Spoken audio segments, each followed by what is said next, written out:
मुस्लिम league नून की वजीर आला नहीं, मैं पंजाब के 12.5 करोड़ अवाम की अक्रॉस पॉलिटिकल डिवाइड्स में उनकी नुमाइंदगी। हम इस इंतखाब को इखलाकी तौर पर नहीं मानते हैं, जमहूरी तरीके से नहीं मानते हैं। हम अवाम के खादे में, हम यहाँ कुर्सी लेके मराहत लेके नहीं बैठ सकते। आइन बिल्कुल वाज़े है, 21 दिन में बुलाना है, हर हाल में सेशन वोटिंग होनी है। जब उनके ऊपर इल्जाम था 2018 में, तो वो क्या कहते थे, एक तरीकाकार है। इन्होंने मेंबरान को एक अपने जर खरीद गुलाम समझा हुआ है। अस्सलाम वालेकुम नाज़रीन, आप रूबरू प्रोग्राम देख रहे हैं और मैं हूं आपका मेज़बान शौकत पराचा।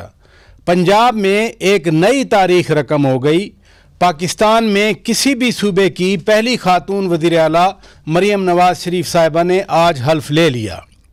लेकिन सवाल ये है कि क्या मरियम नवाज शरीफ साहिबा रेजिस्टेंस का सिंबल रहेंगी या फिर वो सूबे को उसी तरह आगे बढ़ाएंगी, तरक्की के अमल को उसी तरह आगे लेकर जाएंगी जो तरक्की का अमल नून लीग ने पंजाब में जारी रखा हुआ है।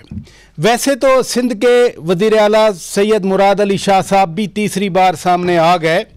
बाकी सूबों के इजलास सूबाई असम्बलियों के हो जाएंगे, लेकिन कौमी असम्बली का इजलास स्टिल एक मसला बना हुआ है। अब तो सदर साहब ने इतलात के मुताबिक आज समरी भी वापस भेज दी और आइन के आर्टिकल 91 क्लॉज 2 के मुताबिक फिर वही होगा कि स्पीकर या सेक्रेटरी कौमी असम्बली को इजलास 21वें दिन ज़रूर बुलाना पड़ेगा, जो कि 29 फरवरी है और 29 फरवरी को तो इजलास होना ही होना है। हम इन मौज़ूआत पर बात करेंगे और आज मेरे रूबरू हैं वो अरकान कौमी असम्बली जो अभी मुंतखब हुए हैं या मुंतखब होने का उनका दावा है और कहीं ना कहीं इलेक्शन कमीशन में कोई डिस्प्यूट है। मैं मेहमानों का तारफ़ करा देता हूँ।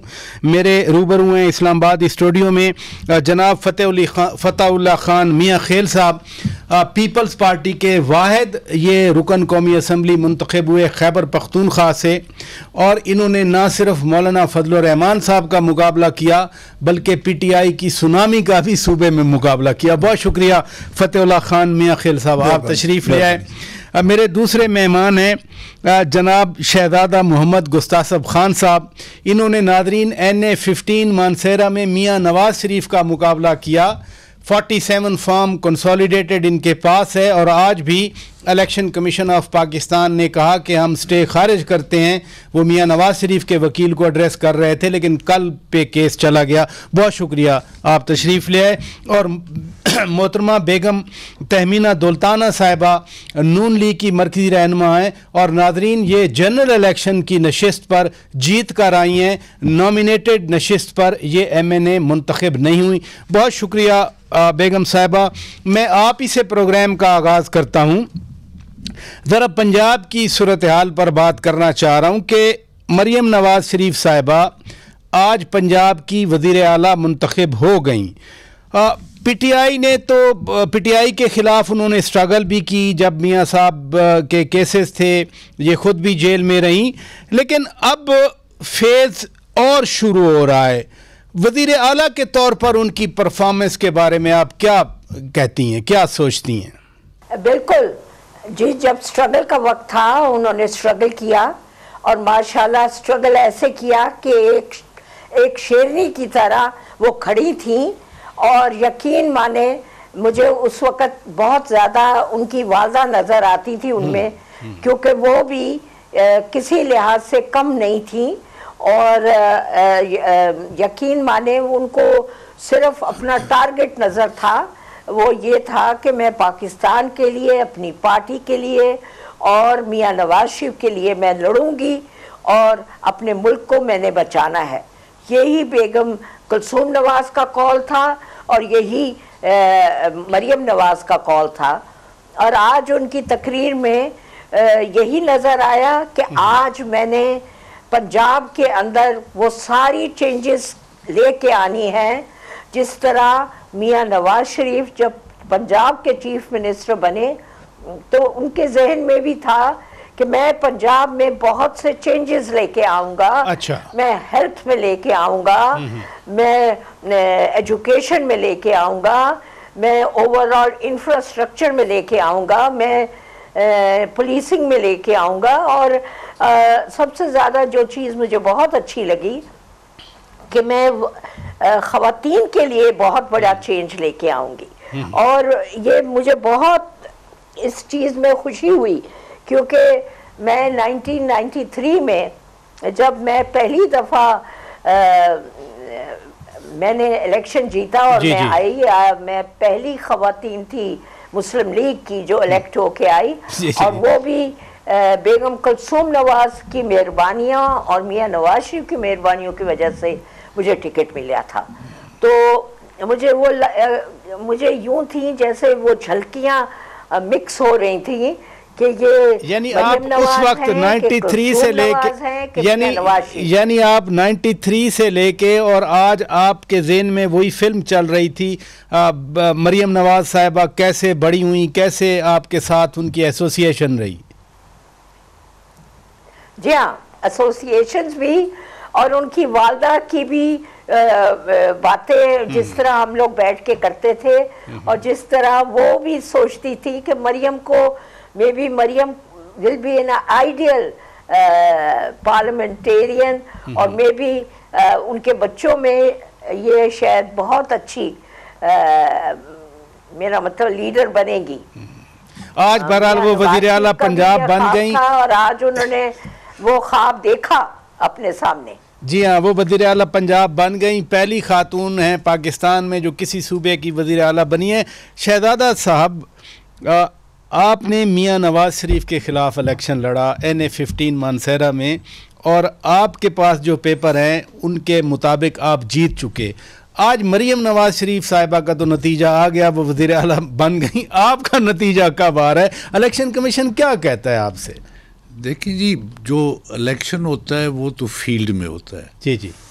और फील्ड का जो इलेक्शन है, अल्लाह के फजल करम से मैं लगभग 25,000 वोटों से जीत चुका हूँ। और इलेक्शन कोई फतह या शिकस्त की बात नहीं होती। इलेक्शन होता है, डेमोक्रेटिक वैल्यूज़ को आगे बढ़ाता है, रिप्रेजेंटेशन करने के लिए होता है।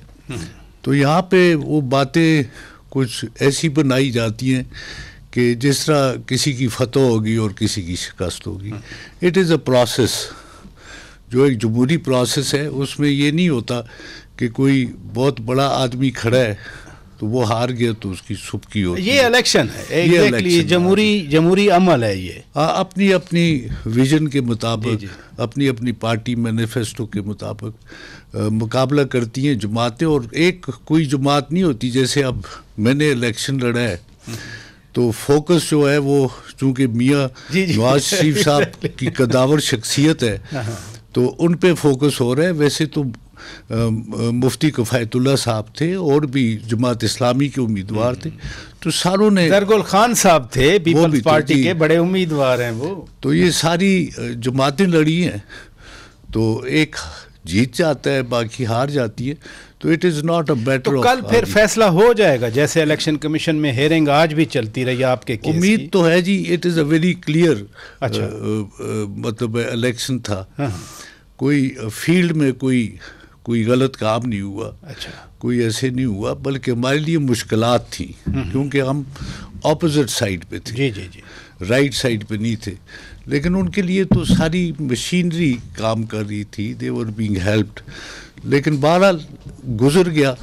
अब जो है ये ग्रेस होती है कि अगर मैं हार जाऊँ तो मैं तस्लीम कर लूँ और मैं मुखालिफ उम्मीदवार जो जीता है, इनफैक्ट वो मुखालिफ भी नहीं होता, मुकाबला तन जो मुकाबला हो रहा होता है, तो वो ये ग्रेस होती है जिस मुफ्ती किफ़ायतुल्लाह साहब ने आके एक्सेप्ट किया। और मुझे मुबारकबाद। चलें, बड़ी अच्छी बात है, बड़ी अच्छी बात है। वो कह रहे हैं कि शिकस्त या फतह नहीं होती, आपका तो नाम ही फतेहुल्लाह खान है। ठीक है। मरियम नवाज शरीफ साहिबा पंजाब की वज़ीर आला बन गई। एक लेगेसी है पंजाब में तरक्की की, पंजाब में डेवलपमेंट की, जिसका एतराफ़ परवेज़ खटक साहब ने जब वो PTI के वज़ीर आला थे किया था। फिर महमूद खान भी वहाँ PTI के वज़ीर आला रह गए, अब तो दोनों नहीं हैं। आप कैसे सोचते हैं कि पंजाब में मरियम नवाज शरीफ पंजाब को लेके चलेंगी? आपके सूबे में अली अमीन खान गंडापुर कैसे लेके चलेंगे? आपके डिस्ट्रिक्ट से हैं, डेरा इस्माइल खान से हैं वो भी। बड़ी मेहरबानी प्राचा साहब। चूँकि मरीम नवाज़ का जो फैमिली है, मियाँ नवाज शरीफ साहब भी वज़ीर आला रहे हैं, 3 दफ़ा वज़ीर आज़म भी रहे हैं, और उसके भाई शहबाज शरीफ साहब भी कई बार पंजाब के वज़ीर आला रहे हैं और वज़ीर आज़म भी रहे हैं, अब भी वज़ीर आज़म बनने को जा रहे हैं। और उनकी नवाज शरीफ साहब की जो बेटी है, आज उसका इंतखाब था और कामयाब होकर जो उसने अपना मुद्दा बयान किया है कि मैं इलेक्ट होकर इस सूबे के लिए क्या करना चाहती हूँ। उनकी साबका रिवायत तो खैर पड़ी है, मियाँ साहब के दौर में भी जो पंजाब को इतना आगे ले गए, फिर शहबाज शरीफ साहब बहुत मतलब है कि कंट्रोल मिसाल बन गए थे। तो हम उम्मीद रखते हैं मरीम नवाज साहबा ने जो बातें की हैं इसी तरह अपने बाप के नक्शे कदम पे चलते हुए खासकर अपने सूबे को आगे ले जाएंगी। जहाँ तक हमारे KPK के नामजद वज़ीर आला अली खान गंडापुर साहब हैं, हकीकत है कि उस अली अमीन खान ने बड़ी शुरू से मेहनत की और उसका जो विजन था, जब ये छोटा लड़का होता था, मेरे साथ उसकी ज़ाती दोस्ती भी है। उसकी ये ख्वाहिश थी कि मैं इलाके की खिदमत करूं। और उसके वालिद मोहतरम अभी तो वफात पा गए, अल्लाह ताला उनको जन्नतुल फिरदौस अता करे। मेजर अमीनुल्लाह साहब भी निगरान कैबिनेट में रहे हैं और उन्होंने हमारे इलाके के लिए जो गुम्मल जाम डैम का मनसूबा था अपने गवर्नर इफ्तिखार साहब से मंजूर करा के अपनी गंडापुरी में जो हरियाली लाए हैं, वो भी उनका बहुत बड़ा अच्छा इकदाम था। और अली अमीन का तो शुरू ही से वो कहता रहता था कि जब मैं आऊँगा तो इंशाल्लाह डेरे को फूलों का सहरा बनाऊंगा। अपने 2 टेनोर में सुबह वो मिनिस्टर भी रहे हैं, अब दूसरी दफ़ा वो कौमी असम्बली के मेंबर भी बन रहे हैं। हमें ये उम्मीद है बड़े जज्बाती, लेकिन अब चूंकि वो वज़ीर आला बन रहे हैं, तीसरी दफ़ा बन रहे हैं, और वज़ीर आला जो होता है वो पूरी अपनी जो असम्बली है उस पर उसका ही नुमाइंदा होता है। और मैं ये उम्मीद रखता हूँ कि वो जो पहले इसकी जवानी के जज्बात हैं, हर बात पे गुस्सा करना, इस दफ़ा चूँकि हमारा जनूबी अजला बहुत महरूम रहे हैं, पसमानदा रहे हैं, इसने अपने दौर में वहाँ पर बहुत सारे काम किए। अच्छी बात है, आप उम्मीद का इजहार कर रहे हैं कि जब वो वज़ीर आला बनेंगे, क्योंकि बड़ा ये कंसर्न पाया जा रहा है मुल्क में कि अली अमीन खान गंडापुर अगर वज़ीर आला बन रहे हैं तो कहीं तसादुम ना हो मरकज़ और सूबे के दरमियान। नहीं जी, मैं जो देख रहा हूँ इंशाल्लाह वो जब इस मनसब पे आएंगे तो उसने पूरा हाउस का कस्टोडियन, बड़ी अच्छी आपने बात की, सूबे का चीफ एग्जीक्यूटिव, बड़ी अच्छी बात, बड़ी अच्छी तवक्को रखते हैं, बड़ी अच्छी बात की आपने। मैं नादरीन ब्रेक लेता हूं, ब्रेक के बाद जब वापस आएंगे, अगर अली अमीन खान गंडापुर सूबे को एक अच्छे तरीके से लेके चलते हैं तो PTI ने आज पंजाब असेंबली में इंतखाब का बाइकआउट किया। अगर शुरुआत ही इससे हो रही हैं तो मैं ये क्वेश्चन करूंगा बेगम तहमीना दुल्ताना साहिबा से, लेकिन नादरीन एक छोटी सी ब्रेक के बाद stay with us. Welcome back Nadreen, आप रूबरू प्रोग्राम देख रहे हैं और आज कौमी असम्बली के जो 9 मुंतखब अराकीन हैं वो आज हमारे रूबरू हैं। एक केस का अभी डिस्प्यूट है यकीनन। बेगम साहिबा, ब्रेक पर जाने से पहले मैंने एक सवाल छोड़ा कि आज पंजाब असम्बली का इजलास शुरू हुआ, जिस वक्त आज मालूम था कि चीफ मिनिस्टर का इंतखाब होना है, तो उस वक्त तो PTI थी, फिर वो बाइकआउट करके चले गए। अच्छा होता जमहूरी रवायात के मुताबिक, जैसे शहजादा गुस्तासब खान साहब फरमा रहे थे कि जमहूरी एक अमल होता है, जमहूरी ग्रेस होती है, तो अगर PTI ने आज पहले दिन ही बाइकआउट कर दिया तो फिर पंजाब के हवाले से आप क्या देखती हैं? पहला दिन ही एक तरह का कॉन्फ्रंटेशन से शुरू हुआ। देखें, आपने जो तकरीर सुनी मरियम बीबी की, उन्होंने कहा कि मैं वजीर आला सिर्फ हुकूमत की नहीं हूँ, मैं वजीर आला अपोजिशन की भी हूँ। जो भी मसाइल होंगे, जो भी मेरे पास आएगा, मैं सारे मसाइल हल करूँगी। और यही एक पॉजिटिव तरीका होता है काम करने का। और हुकूमत जो होती है, हुकूमत सबकी होती है, आपको इलाके की तरक्की का काम करना होता है।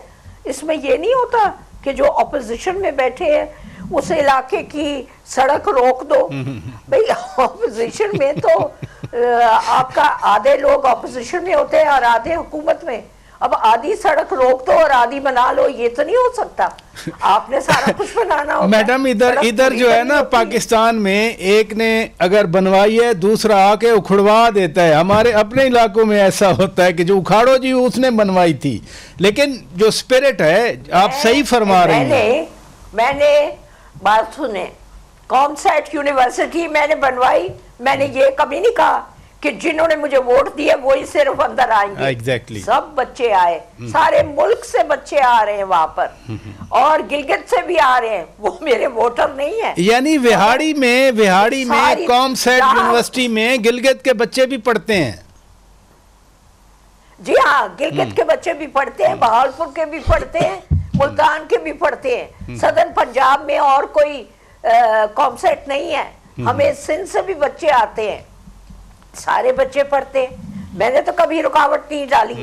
अच्छा, अब जो हमारा हॉस्पिटल है वो इंशाल्लाह मियाँ साहब ने वादा किया और मरियम बीबी ने वादा किया कि वो मेडिकल कॉलेज बनेगा। अब वहां पर तो एग्रीगेट देखा जाएगा और मार्क्स देखे जाएंगे। अब वहां ये तो नहीं होगा कि जी ये बच्चा ऑपोजिशन का है तो यहाँ पर वो बच्चा नहीं जाएगा, सब बच्चे पढ़ेंगे, सब पढ़ेंगे। हम लोग और किस्म के लोग हैं, और जो इंडस्ट्रियल स्टेट है वहां पर जो लोगों ने इंडस्ट्रीज लगानी है और लगाएंगे, मैं ये तो नहीं करूंगी कि जो ऑपोजिशन में के लोग हैं वो वहां इंडस्ट्रीज यानी अच्छी स्पिरिट आप बता रही हैं। बीबी तो ओवरऑल चीफ मिनिस्टर है, ओवरऑल चीफ मिनिस्टर है। अच्छी स्पिरिट आप बता रही हैं कि खुदा करे ऐसा ही चले शहजादा साहब, कि मरियम नवाज शरीफ साहिबा ने आखिरी तरह के लोग हैं जो, और मियां नवाज शरीफ ने जो हम लोगों को ट्रेनिंग दी है वो मैं यहाँ पर एक और चीज बताना चाहती हूँ। जी। अभी किसी मर्द ने मुझे अभी टॉन्ट मारा कि अच्छा 50 साल बाद आप जीती हो। अरे मियाँ 50 साल के बाद क्या दौलताने जीते हैं, ये चौथी दफा मैं जीत रही। जी बिल्कुल बिल्कुल। और दौलताना जो से हैं हमारी बड़ी इज्जत है, और कभी मैंने लूज किया है तो मैंने लूज किया है क्योंकि मेरी अफिलिएशन विद माय पार्टी और अफिलिएशन। चलें, अच्छी बात है मैडम, इस बार आप आ रही हैं, आप कंट्रीब्यूट करें कौमी असेंबली में, अच्छी बात है। इधर रुकिएगा प्लीज। मरियम नवाज शरीफ साहिबा आखिरी जलसा उन्होंने किया था पंजाब में कसूर में, उन्होंने कहा था कि मैं प्लेज करती हूँ कि पीटीआई के लोग अगर वो ट्रोलिंग नहीं करें तो अब हम आगे बढ़ें। आज राना आफ्ताब साहब जो पीटीआई की तरफ से यानी सुन्नी इत्तेहाद कौंसिल की तरफ से उम्मीदवार थे चीफ मिनिस्टर के, वो भी कह रहे थे कि सियासी इंतकाम का सिलसिला बंद होना चाहिए।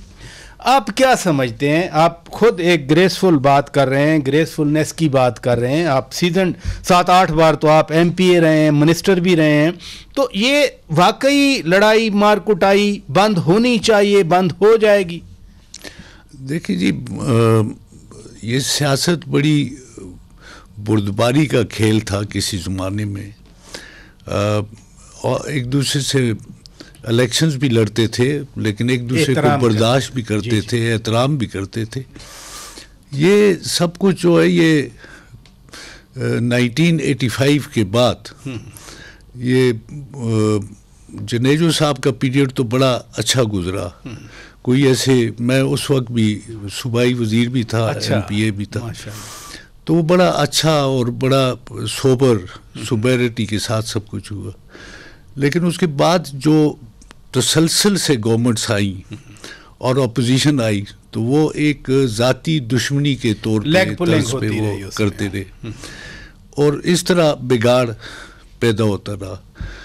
और हम समझते हैं कि सियासत लीडरशिप ये होती है कि जो लोगों को यूनाइट करती है, लोगों को साथ लेके चलती है, बिगाड़ नहीं पैदा करती। तो वो कल्चर जो है वो कुछ कम होता गया और इंतशार का कल्चर बढ़ता गया। अब आपको लगता है इन असेंबलियों के बाद सूरत हाल स्टेबल रहेगी या वही इंतशार रहेगा? देखिए जी, जो हम ऑब्जर्व कर रहे हैं कि जिस तरह के नताइज आए और जिस तरह की डीलिंग हुई है, वो खुद एक ऐसा बीच में कदम रख दिया गया है कि जो और बिगाड़ की तरफ जाए। अच्छा। लेकिन अब यह है कि सेन एलिमेंट्स भी है, उन्हें कोशिश करनी चाहिए। और मैं तो समझता था कि इस दफ़ा नवाज शरीफ साहब जब आएंगे तो वो एक बड़े स्टेट्समैन का रूप लेके आएंगे, वो सबको इकट्ठा करने की कोशिश करेंगे। और जब ये बाद में देखा गया तो ऐसा नहीं हुआ, तो अब भी वक्त है। हमें तो ज़्यादा अपनी ज़ाती सियासत भी होती है, बात भी होती है। अब एक तरफा तौर पे लोग एक तरफ लग गए। अब इमरान खान साहब गो कि वो जेल में है, वो फील्ड में नहीं है, उन्हें रोका गया है, लेकिन लोगों का रुझान, अब मैं अपने इलेक्शन की बात करता हूँ कि मैं आप वहाँ गए थे, आपने ऑब्जर्व किया था, मैंने वो प्रोग्राम किया था और मैंने आपको बताया था जी कि फील्ड में जो बात है तो इलेक्शन में जीत रहा हूँ, इसलिए कि मुझे हमायत थी। आपने अच्छी बात की कि वक्त अभी भी है और वक्त कभी ख़त्म नहीं होता अच्छाई की तरफ बढ़ने का। खुदा करे कि पाकिस्तान में ठहराव आए। मैं आपसे एक और नुक्ते की बात कर रहा हूँ। बेगम साहिबा ने यूनिवर्सिटी गिनवाई, इंडस्ट्रियल इस्टेट गिनवाई, यकीनन उनकी कंट्रीब्यूशन है कॉमसेट्स की। पाकिस्तान में आईनी ओहदे भी हैं। अब जो हमें नज़र आ रहा है कि सिंध से सदर ममलिकत बन रहे हैं, वज़ीर आज़म जो हैं वो पंजाब से बन रहे हैं, स्पीकर भी मोस्ट प्रोबेबली नून लीग का चूँकि कोटा है तो वो बनेंगे पंजाब से, चेयरमैन सेनेट पीपल्स पार्टी जो नाम आ रहा है वो भी पंजाब से होगा। ट्रेडिशनली हमने देखा है कि डिप्टी स्पीकर कौमी असम्बली के वो आते हैं खैबर पख्तूनख्वा से, और चूंकि वो कोटा आपकी पार्टी का है, आप वाहिद आदमी हैं जो पीपल्स पार्टी के टिकट पे जीते हैं कौमी असम्बली का इलेक्शन, सिर्फ एक सीट मिली आपके सूबे में, तो मैं आपको कह सकता हूं कि you are the deputy speaker of national assembly. देखिए जी, हमारा काम था, पार्टी ने हम पे एतमाद किया। मैं अपने डिस्ट्रिक्ट डेरा इस्माइल खान से 2 मेरे विंग में सूबाई असम्बली के MPs मैंने निकाले। एक मेरा भतीजा है, एक अहमद खान कुंडी है, और ख़ुद मैं मुंतखब हुआ हूँ। मौलाना साहब बहुत मंजे हुए सियासतदान हैं, उसके भाई से और PTI का जो सुनामी था उससे भी मैं निकल के इस तूफान से कामयाब हुआ हूँ। आपके मुकाबले में मौलाना फजलुर रहमान नहीं थे, भाई थे उसके भाई थे जी। अच्छा, अबैदुर रहमान साहब। लेकिन बहुत मंजी हुई जी फैमिली है। डेरा इस्माइल खान है, वो तो अपनी सियासी गाड़ है ना उनका। बल्कि इन्हें 18 जब होती थी मौलाना ही साहब की समझी जाती थी। मेरे भाई उमर फारूक ने भी उनको 97 में भारी अक्सरियत से शिकस्त दी थी। तो अभी मुझे याद है बेगम साहिबा के कोलीग हुआ करते थे वो उस वक्त 97 वाली असेंबली में। बिल्कुल जी। तो मैं तो कुछ नहीं कह सकता, चूँकि मुस्लिम लीग नून में हम सन 85 से 2008 तक उन्होंने हम पे एतमाद किया, और हमने कई बार 3 भाई हम मुंतखब हुए, बाप बेटा मुंतखब हुए, 2 भाई भी असम्बली में गए।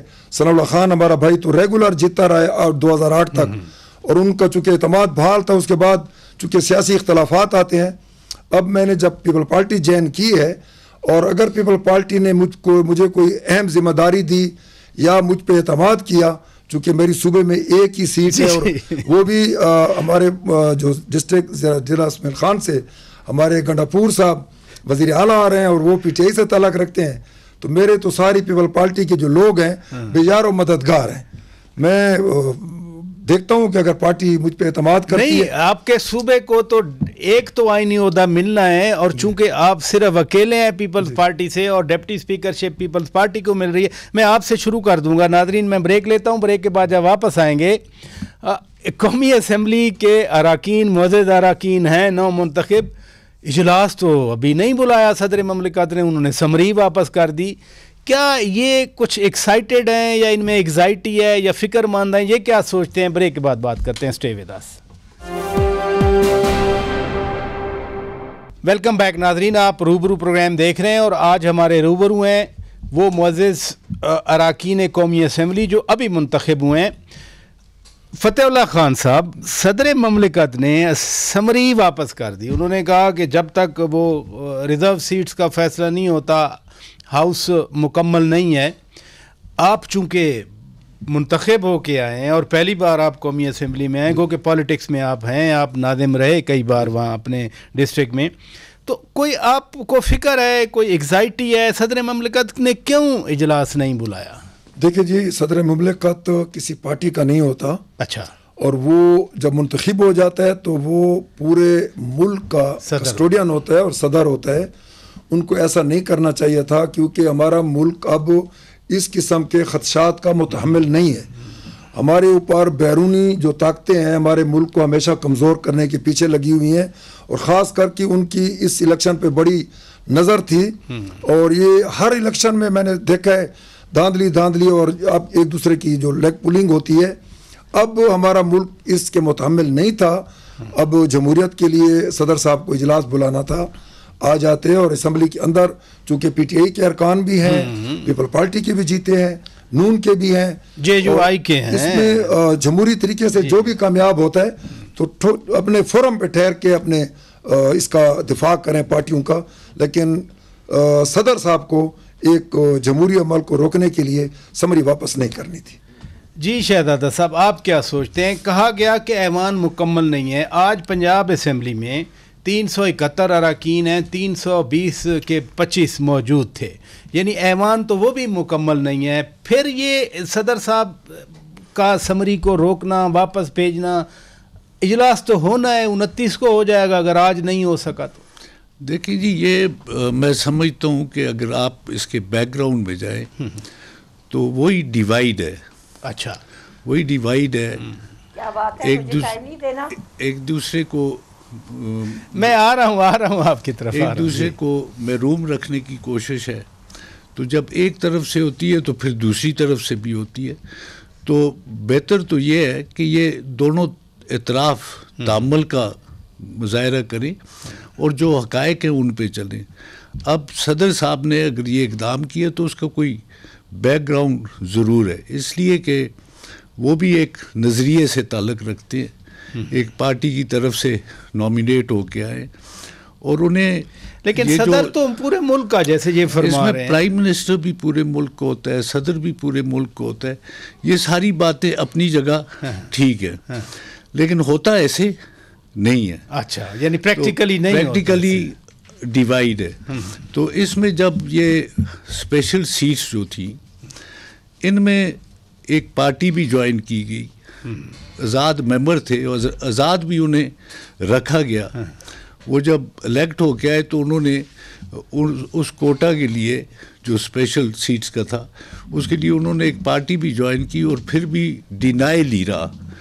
तो ये चीज़ें जो है ये कंट्रीब्यूट करती हैं। यानी अच्छी बात आप कर रहे हैं कि तकसीम का जो एक माहौल है वो बरकरार है। बेगम साहिबा, मैं आपकी तरफ यही सवाल लेके आता हूँ। यानी आपने ख़ुद फरमाया कि 93 से आप ऐवान की रुकन हैं, हार जीत दरमियान में एक आध बार हुई, लेकिन असम्बली का इजलास ऐसे कभी शायद ही ब्लॉक किया गया हो जो इस वक्त अभी नहीं हुआ। समरी तो आई थी, आज वापस हो गई। 29 को तो आर्टिकल 91 क्लास 2 के तहत हर हाल में होना है। अच्छा होता कि कंसर्न एक दूसरे के एड्रेस हो जाते और असम्बली का इजलास बुला लिया होता आज। देखें ना जी, मैं एक बात कहना चाहती हूँ जी जी, कि मियाँ नवाज शरीफ को जो भी वजूहात थी उनकी वजह से मैं उनको सऊदी अरेबिया भेजा गया। यकीन माने मैं ज़्यादा डिटेल में नहीं जाना चाहती, बट उस वक़्त एक ऐसा मसला आया जिसमें हिंदुस्तान के साथ लड़ाई का मसला आया। मियाँ नवाज शरीफ ने राजा ज़फ़रुल हक साहब को उस मीटिंग में भेजा जो जनरल मुशर्रफ साहब ने मीटिंग कॉल की, और उसमें राजा ज़फ़रुल हक को वो बात बताई जो मुल्क के बेहतरी के लिए ज़रूरी थी, और उनको कहा कि आपने ये बात जाके करनी है, क्योंकि मैं बेशक मुझे एक सोने की चिड़िया जैसे प्रिजन में भेज दिया गया है, मगर जहाँ मेरे मुल्क का फ़ायदा है वहाँ मैं बात ज़रूर करूँगा अपने मुल्क के लिए। सो उन्होंने राजा ज़फ़रुल हक को भेजा कि मेरा मुल्क को कोई तकलीफ़ ना आए और ये बात जनरल मुशर्रफ को आप बताएं। सो ऐसे लोग जिस तरह के मियाँ नवाज शरीफ हैं, जो इस मुल्क को प्यार करते हैं, जो जिनकी मिट्टी मिट्टी में इस मुल्क की मेरा मतलब है उनका प्यार इस मिट्टी के साथ है, जो अपने बीवी को, जो बीमार बीवी को छोड़ के वो आ गए थे अपनी बेटी को साथ लेके। उनको पता नहीं था कि वहाँ पर आगे फूल के हार नहीं डाले जाएंगे, उनको पता था कि उनको जेल में डाला जाएगा। और अब मेरा ख्याल है एक बात सबको समझनी चाहिए और ये प्रेसिडेंट साहब को भी समझनी चाहिए कि इस किस्म के हालात नहीं रिपीट होने चाहिए। पीपल पार्टी और मुस्लिम लीग ये बात समझ गई थी और ARD में बैठ के ये फैसले कर लिए गए थे कि हम जहाँ तक हमारे मुल्क की बात है वहाँ पर हम कोई ऐसे फैसले नहीं करेंगे जिसमें हमारे मुल्क को तकलीफ आए। मगर फिर ये कप्तान साहब कहीं से आ गए और कप्तान साहब को क्रिकेट का पता है, वहाँ भी मेरा ख्याल है बॉल टेम्परिंग करते रहें, मगर with your country you cannot tamper with any ball. This is your country और इस मुल्क के अंदर बड़े खून की नहरें बही हैं, बहुत इज्जतें गवाई गई हैं और फिर ये मुल्क बना है। इसके साथ आप टेम्परिंग नहीं कर सकते। चलें सबको अपनी जिम्मेदारी पूरा करना है, सबको अपनी जिम्मेदारी पूरी करना है। मेरी बात जरा 1 मिनट पराचा साहब मेरी बात जरा सुने जी। यहाँ पर AI आर्टिफिशियल इंटेलिजेंस से आप वोटों को चेंज नहीं कर सकते। You will understand what I am saying after some time. चलें बहुत शुक्रिया बहुत